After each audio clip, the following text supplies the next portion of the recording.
programa Outras Palavras, um oferecimento Sindiúti MG, Sindicato Único dos Trabalhadores em Educação de Minas Gerais.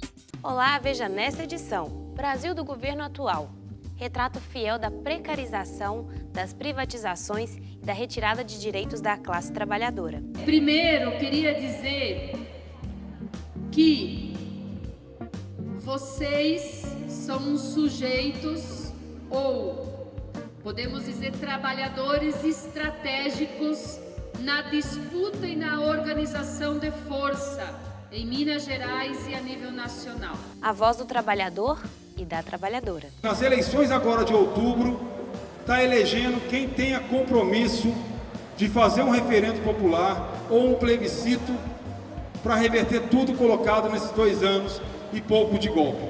Movimento de Mulheres Olga Benário em Belo Horizonte pede ajuda para continuar resistindo. Hoje a gente tem uma dificuldade de continuar no diálogo com o governo. Então a gente precisa de apoio para que o governo nos ouça, para que continuem as mesas de negociação, para que a casa continue existindo e continue salvando a vida de diversas mulheres aqui na cidade.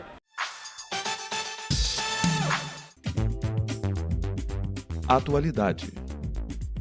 Brasil do governo atual.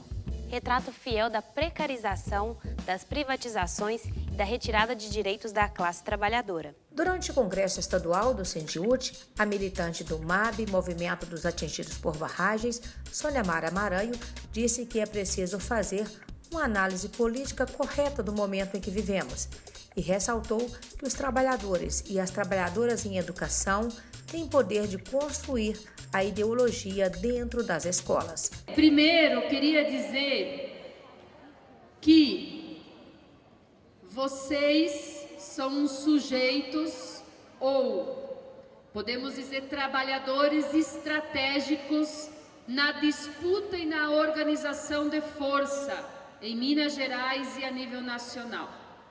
Se os petroleiros são os que são responsáveis pela produção do petróleo e parando a produção do petróleo, isso acaba sendo referência para o Brasil como um apoio e um debate à soberania nacional e debater um projeto para o país, e os caminhoneiros são responsáveis para transportar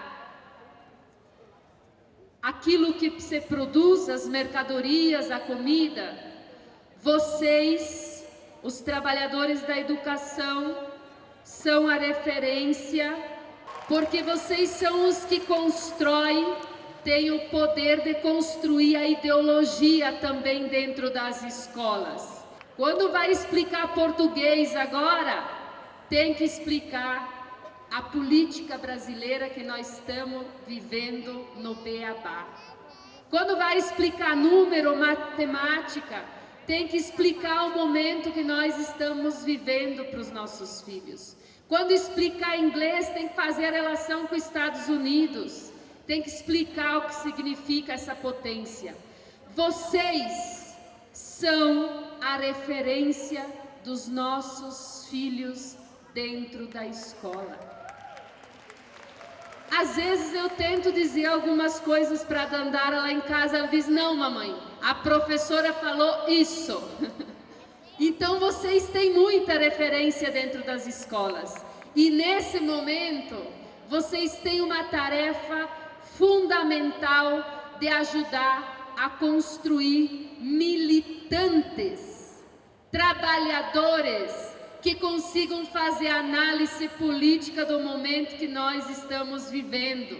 E ao falar da construção da mão de obra que não se deixa explorar no mundo do trabalho, ela também foi enfática. Vocês têm a oportunidade de não mais deixar construir trabalhadores para servir de mão de obra barato para ser explorado no mercado do trabalho.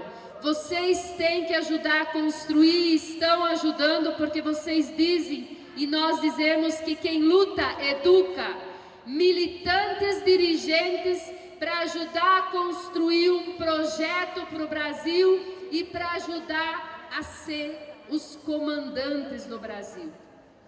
Essa é a tarefa dos professores. Então, no próximo período, nós temos uma tarefa muito importante. Hoje nós não temos lideranças no Brasil para assumir o comando e nesse momento dizer o que nós precisamos fazer.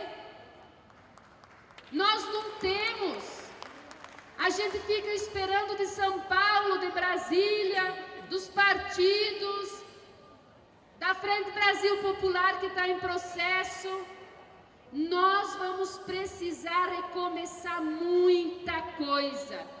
Nós precisamos aperfeiçoar isso, porque disso tudo tem que sobrar aí, tem que ter muita militância que vai nos ajudar a construir o Congresso do Povo. Neste processo de transformação social, quem é imprescindível? Não tem Congresso do Povo se não tiver professor, professora, trabalhador da educação.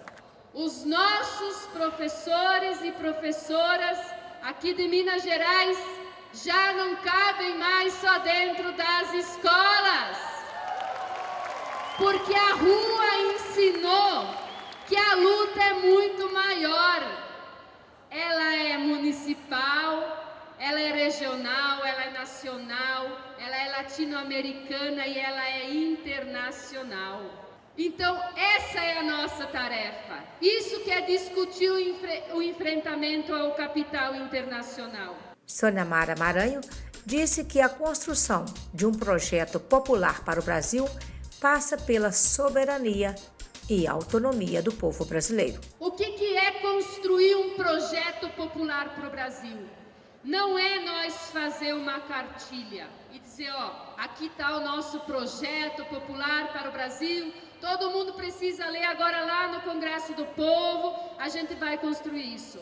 A gente precisa explicar para o povo como ele está sendo explorado, com o gás, na energia, na água, no telefone, não recebendo o piso nacional.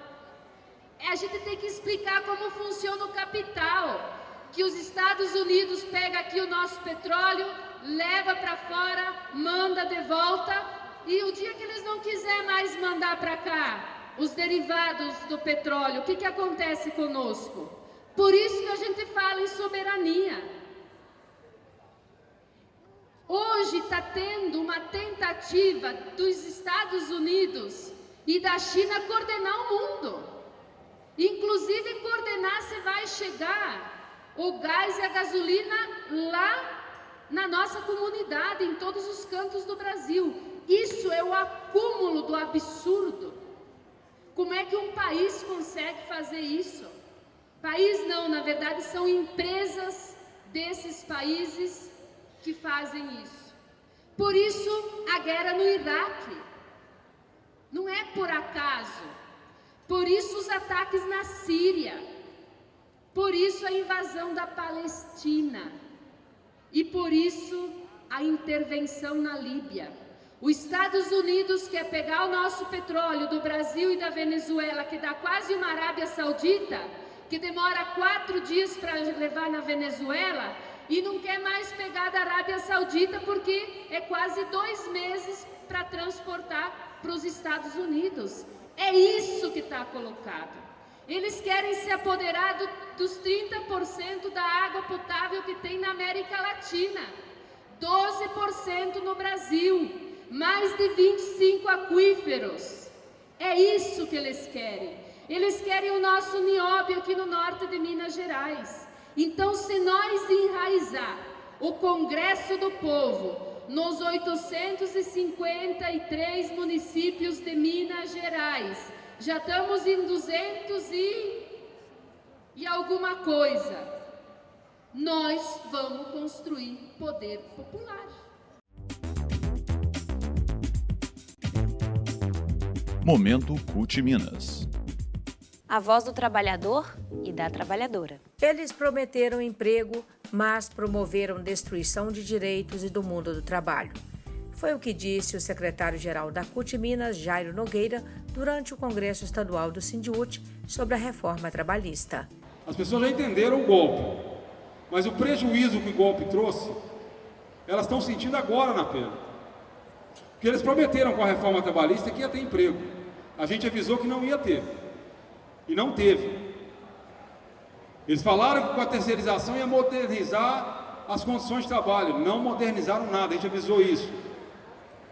A gente conseguiu dialogar com a população na reforma da Previdência.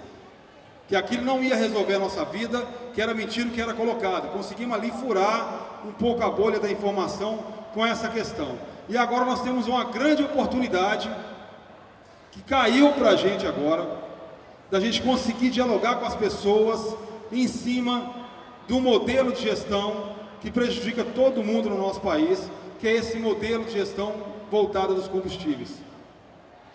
Onde os petroleiros afirmam que nós podíamos estar pagando aqui uma gasolina de R$ 1,50 no Brasil. E a Petrobras continuaria tendo lucro. Que o gás de cozinha poderia ter um preço muito menor do que está colocado hoje. Mas a política colocada pelo governo Michel Temer, que é a mesma política da década de 90 do PSDB, está causando todo esse prejuízo à população brasileira. E aí a gente vai conseguir fazer a discussão de onde vai o recurso do pré-sal que estava colocado para a educação e para a saúde. A gente vai conseguir debater isso.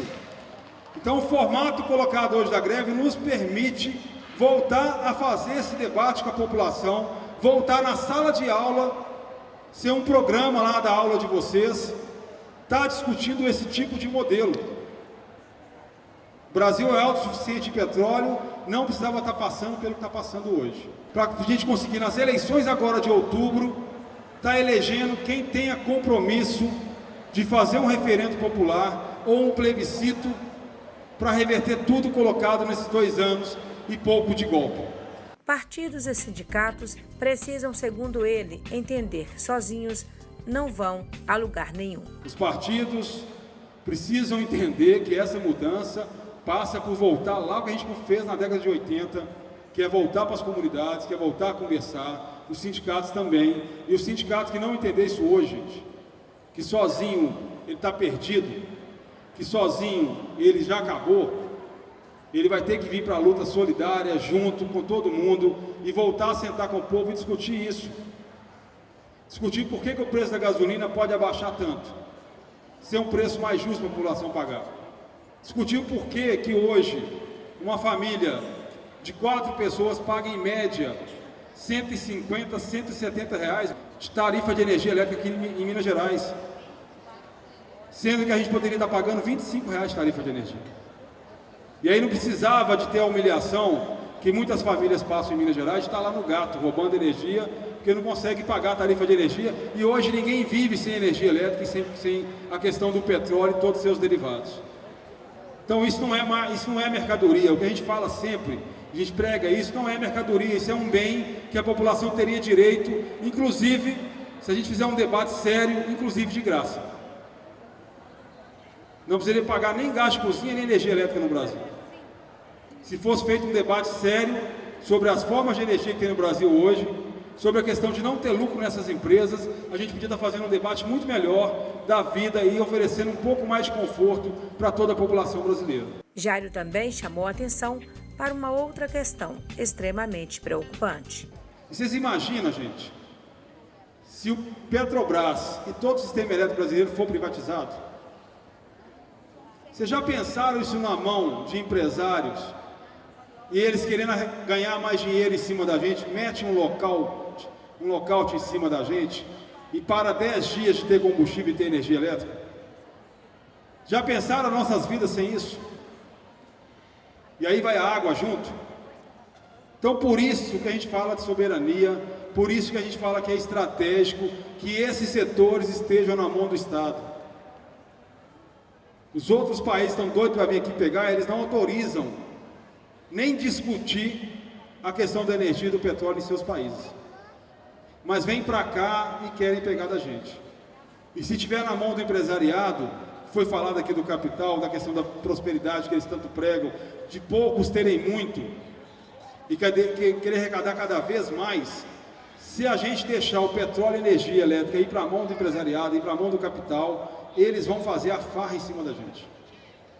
Que hoje é uma necessidade básica, ninguém vive mais sem isso.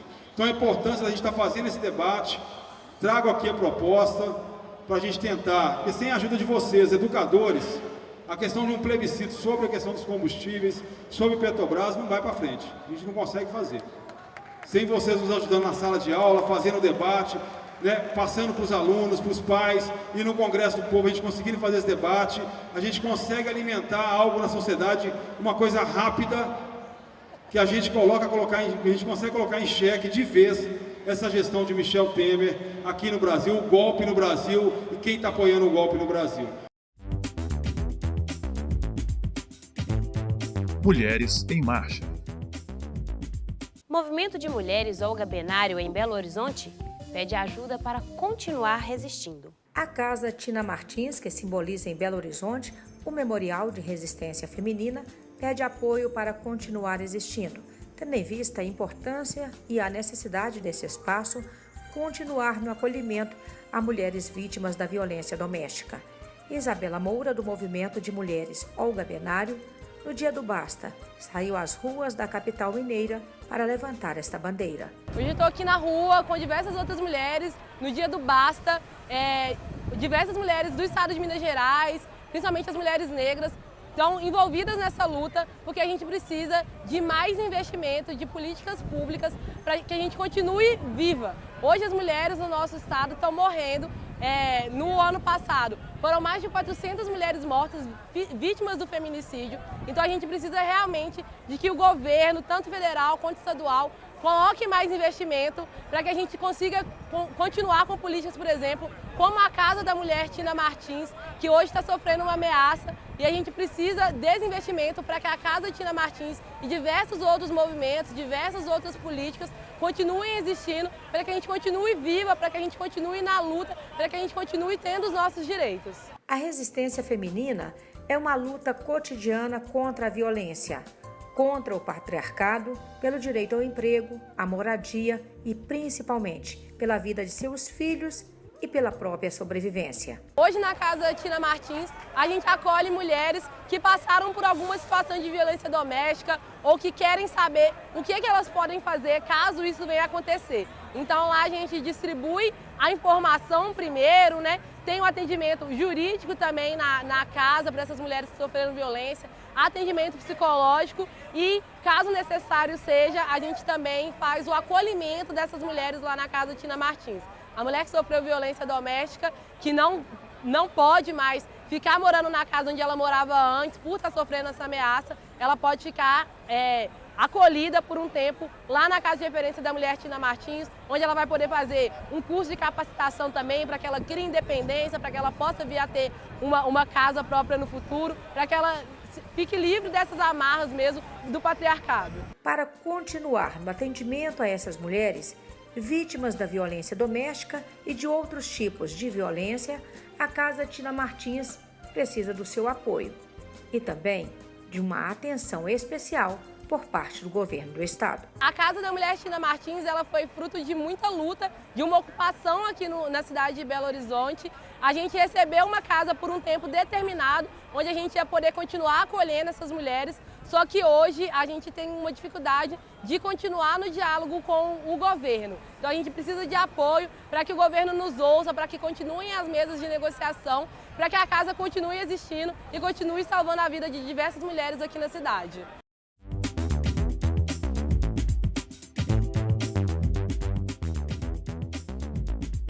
Roda de conversa pauta a agenda de lutas da classe trabalhadora. O STF, Supremo Tribunal Federal, acaba de aprovar por 7 votos a 4 a terceirização irrestrita no Brasil. E isso, para as entidades que representam a classe trabalhadora, é colocar uma pá de cal no já combalido mundo do trabalho. Direitos e conquistas estão sendo colocados em xeque. O Roda de Conversa traz esse debate com Jairo Nogueira, secretário-geral da CUT Minas, Jefferson Silva, coordenador-geral do Sindeletro, e Paulo Henrique Santos Fonseca, diretor estadual do Sindiúti. O que é importante a gente falar de atividade fim? Como é que você, que vem de uma área tão importante e significativa, entende a atividade fim e esclarece para a gente, por favor? Bom, no caso do setor elétrico, a atividade fim ela está relacionada com a garantia da disponibilidade dos ativos da CEMIG para poder garantir o fornecimento de energia elétrica. Então, reconhecendo, né, os técnicos, eletricistas da empresa, eles estão compondo ali essas atividades fins, né, dão a manutenção para que os ativos mantenham a disponibilidade e o fornecimento de energia elétrica a todos os consumidores. Nós temos uma trágica realidade na CEMIG, fruto da terceirização, onde a empresa já teve aproximadamente 18 mil trabalhadores na primeira década, na década de 90, né? Já chegamos a 18 mil trabalhadores do quadro próprio e hoje somos aproximadamente 5.700 trabalhadores do quadro próprio. Não é que reduziu os trabalhadores da CEMIG, mas foi reorganizada a produção com a inserção da terceirização. Então, trabalhadores terceirizados assumindo postos de trabalho antes ocupados por aqueles trabalhadores concursados. E essa é uma experiência que ela não deu certo. Ela não deu certo aos trabalhadores terceirizados que vivem uma condição de exploração que precariza as condições de trabalho, obviamente precariza a condição de saúde e precariza as suas vidas. Ela não deu certo aos consumidores de energia elétrica, já que há registros de retrabalhos, né? Fruto do pouco investimento que se tem na qualificação desses trabalhadores, um serviço de bastante particularidade, né? É só o setor elétrico, senão você não tem curso de formação, né, como outras atividades, né? O setor elétrico é bem específico. Ele não deu certo para a própria empresa. Acreditamos que o custo da terceirização é maior do que o custo de pessoal com o quadro próprio da empresa, né? Essa terceirização restrita, ela também chega na educação, Paulo? Com certeza vai atingir todos os setores. Apesar desse ambiente hostil, né, que nós vivemos no país, de 2 anos para cá principalmente, nós da Educação Mineira conseguimos uma grande conquista, que são mais de 50 mil nomeações através de concurso público. Isso tudo está colocado em risco, né, uma vez que o próprio concurso público, a partir da lei da terceirização ampla e restrita, né, ele deixa de ser uma exigência, né? Qualquer atividade pode ser realizada por terceiros. Então é importante nós estarmos atentos às propostas dos candidatos esse ano, né, ao compromisso que tanto os candidatos ao governo do Estado, à presidência e ao legislativo, principalmente, que são, né, primeiro quem fizeram essa lei, né, e que a gente consiga candidatos comprometidos em reverter esse estado de coisas. Senão, com certeza, as condições de salário e emprego dos trabalhadores do país vão piorar e muito. A reforma trabalhista é uma pauta do empresariado brasileiro, empresariado que ainda não entendeu essa questão de relação de trabalho, conseguiram passar a pauta deles, eles nunca conseguiram passar, né, Jefferson, nas discussões com os sindicatos, com os trabalhadores, conseguiram passar no governo. Então, se a gente pegar ali na íntegra a reforma trabalhista, ela é uma pauta do setor empresarial. E junto com ela, no mesmo período, passou a questão da terceirização. Aí é um conjunto de medidas do governo que vão precarizar o trabalho aqui no Brasil, vai diminuir a renda do trabalhador brasileiro e vai aumentar a jornada de trabalho e o risco. E hoje nós temos também o efeito que está colocado, não só da terceirização, da quarteirização e da quiterização. O que é isso? Uma grande empresa entra na disputa de um lote de terceirização, por exemplo, no Estado, na CEMIG e na Copasa. Ela ganha aquele lote colocando o menor preço, que, né, com a fala do Jefim, nem eles colocando o menor preço, eles conseguem bater a questão da contratação direta, fica mais caro, mas colocam o menor preço e depois essa empresa contrata outra empresa, que acaba contratando uma outra empresa. A terceirização, ela trouxe para a CEMIG um saldo hoje muito negativo, né? Em termos de mutilações e mortes. Queria que você falasse um pouquinho disso. Essa terceirização também pode agravar essa situação? Como é que é hoje a realidade de vocês, Jefferson? Os acidentes eles acontecem porque 2 motivos centrais.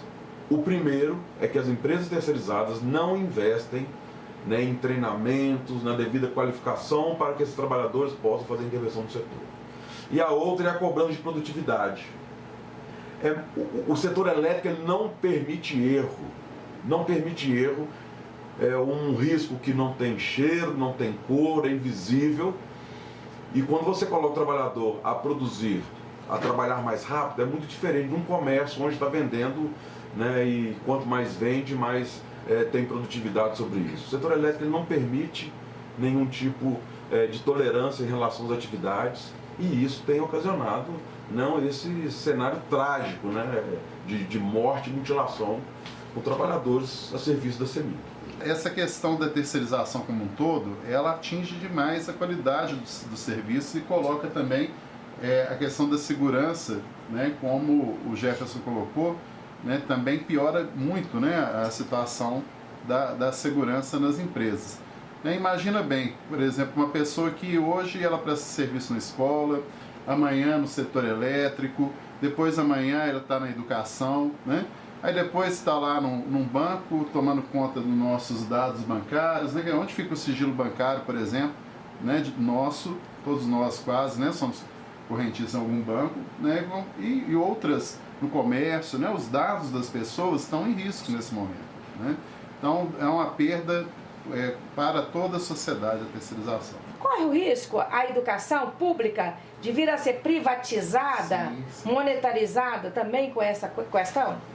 Com certeza, né? Tudo que é transferido para iniciativa privada tem como único objetivo, né, o lucro, né? E nós vemos que ela acontece de forma direta, mas também, vamos dizer assim, pelas beiradas, né? O material didático, né, padronizado e vendido para os entes federados, para o município, os estados, né? Então tudo isso, né, é um dinheiro que poderia estar sendo melhor destinado na educação e está alimentando as grandes editoras que estão cada vez mais concentradas, né? A Croton, que tem um grande número de universidades no país e agora, né, investe no setor de livros didáticos, né? Então isso, além de tirar a autonomia das escolas, a autonomia do livre pensamento, né? O trabalho intermitente também é outra loucura que eles inventaram aqui, né? Isso já existe lá nos Estados Unidos, Paulo, e os trabalhadores americanos estão desesperados para acabar com isso lá, né? Que é uma forma que o trabalhador ficaria em casa à disposição de várias empresas, não só de uma. Você poderia ter, no caso de vocês da educação ou no caso da CEMIG, um trabalhador à disposição para dar aula de geografia, história, matemática. Você poderia ter um trabalhador da CEMIG à disposição para mexer na rede elétrica, para mexer em banco de dados, né, já tem várias questões ali à disposição da empresa. Ganhando, se for trabalhar, ganharia ali por produtividade. Isso para a população, para o trabalhador já é terrível, cara. Agora, para a população é um grande risco. Você imagina você ser atendido por um médico terceirizado, que está ali naquele consultório te atendendo e ganha por produtividade, ele vai ter que te atender rápido, vai poder perder muito tempo com você ali, ou ganhar tempo sabendo a causa da sua doença, e ele tem que correr para vários setores e tem que trabalhar em média 15, 16 horas por dia. Que tipo de atenção você vai ter com esse médico? Né? Não estou falando aqui o profissional que é culpado, mas a conjuntura colocada para ele não vai conseguir ter uma produção normal, que seria um médico contratado, por exemplo, pelo hospital, diretamente, teria tempo de estudar, tempo de atender bem seus clientes. Na educação, da mesma forma, se você tem um trabalhador que é terceirizado, está no trabalho intermitente, que é um professor que tem produtividade, ele vai ter ali que passar de forma muito rápida o saber, o ensino, sem preocupação se o aluno está pegando toda essa metodologia, né? A privatização, ela tem uma diferença. Privatização é quando uma empresa compra, né, como foi privatizadas as usinas da CEMIG ano passado. Então, a empresa chinesa comprou a usina de São Simão e ela vai arcar ali com todas as responsabilidades, ônus e bônus do empreendimento. Essa é a privatização. A terceirização, ela tem uma diferença.